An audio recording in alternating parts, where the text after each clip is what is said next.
Sambi mlaku ning Jalan Magelang saka Jombor tekan batas kota, awakmu kudu ngerti babakan iki, geng. Sopo sing isih mikir yen Sudra, Waisa, Kesatria lan Brahmana kuwi tingkatan kasta, sing dhuwur luwih mulya, sing ngisor luwih asor.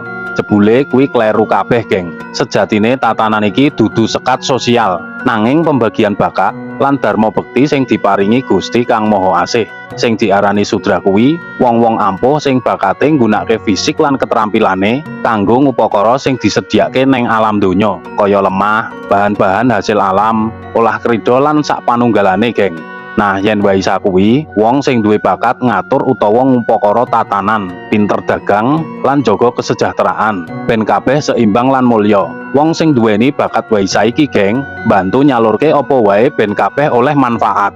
Nah, yen Kesatria kuwi, geng, mesti jiwane pemimpin lan pelindung. Tugas-tugase njaga keamanan lan keadilan. Ya mesti ben kabeh ora padha grubyugan, ora ana aturan lan sakarepe dhewe. Terus yen Brahmana iku para guru lan spiritual sing madangi dalan urip menungso tanpa bedak-bedake siji lan sijine, geng, nganggo ilmu-ilmu sing bener lan pener, ora malah kepara diubeng-ubengke mung golek untung lan kepenake dhewe. Dadi kabeh mau asline sejajar, ora ana sing luwih dhuwur utawa cendhek. Kabeh duwe tugas lan bakate dhewe-dhewe, geng, sing padha pentinge kanggo tatanan urip.